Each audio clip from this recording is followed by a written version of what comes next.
Vrai ou faux? Bonjour à tous, bienvenue ici, c'est le Dr Nozman, j'espère que vous allez bien. Dans la dernière vidéo FAQ, je vous proposais une deuxième vidéo FAQ, me laissez vos questions en commentaire. On est parti pour le numéro 2 sur la Neva Magis, let's go. Mais c'est pas vrai Steve, arrête un peu, t'es pas Dr Nozman.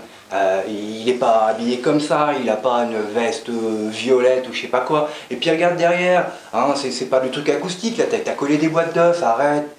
Ouais, casse-toi et ne reviens plus à poster et reprends ta foufle.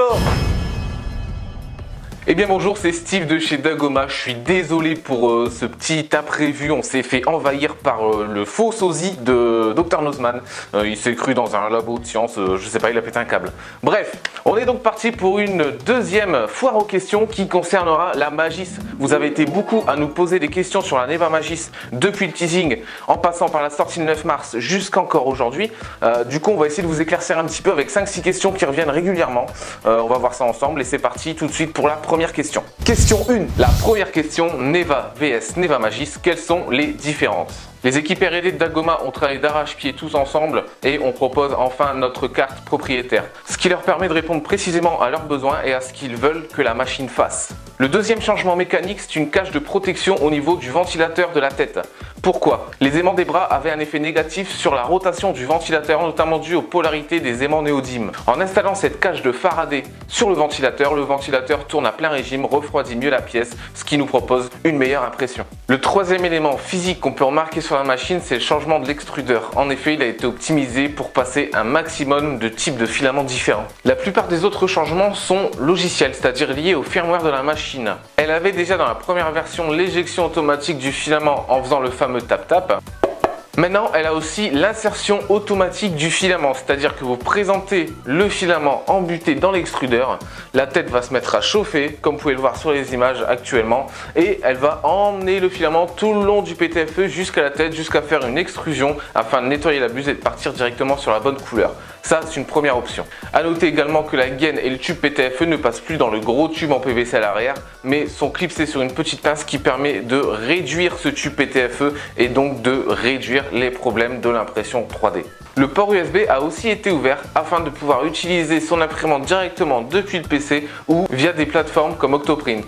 Dernière évolution aussi, le tap-tap a été optimisé au quotidien à l'usage, il est plus facile et la chaleur de la buse a été calculée pour que le nettoyage de celle-ci se fasse d'une manière optimale lors de l'éjection du filament.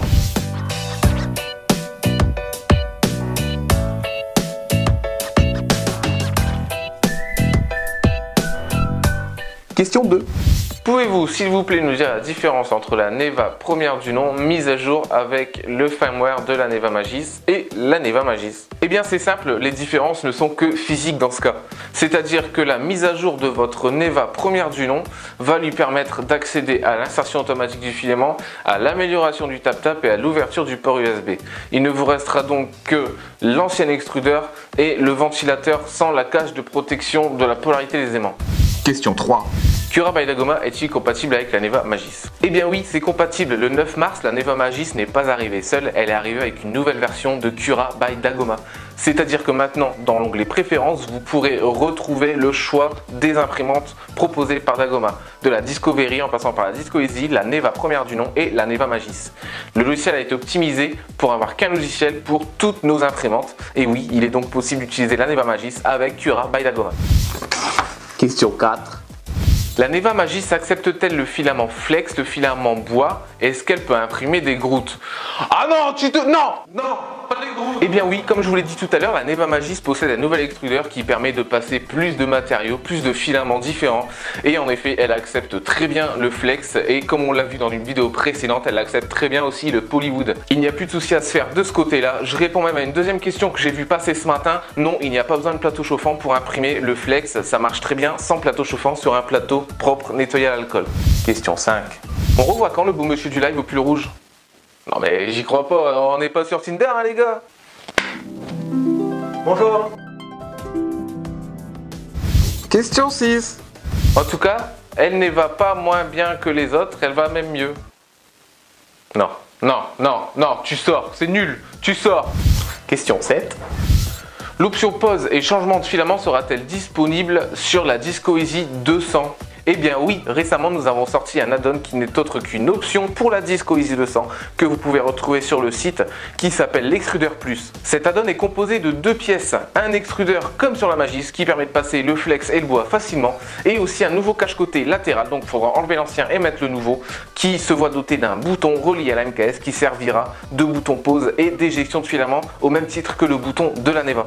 Et c'était donc la dernière question qui nous amène à la fin de cette vidéo et qui fait une belle transition, pourquoi pas, vers la vidéo suivante qui sera donc une FAQ sur la Disco Easy 200 et ses améliorations à venir, pourquoi pas. Si ça vous intéresse, vous me laissez un pouce bleu, vous me laissez tout ça en commentaire, vous n'oubliez pas de vous abonner et surtout portez-vous bien. Et moi je vous dis à la prochaine car la science n'attend pas. Mais arrête, t'es pas Dr Nozman. Ciao. Et si tu veux une surprise, je t'invite à appuyer sur le bouton tout rond au milieu, tu vas voir, c'est super. Tu peux aussi visionner notre vidéo précédente. A bientôt, ciao.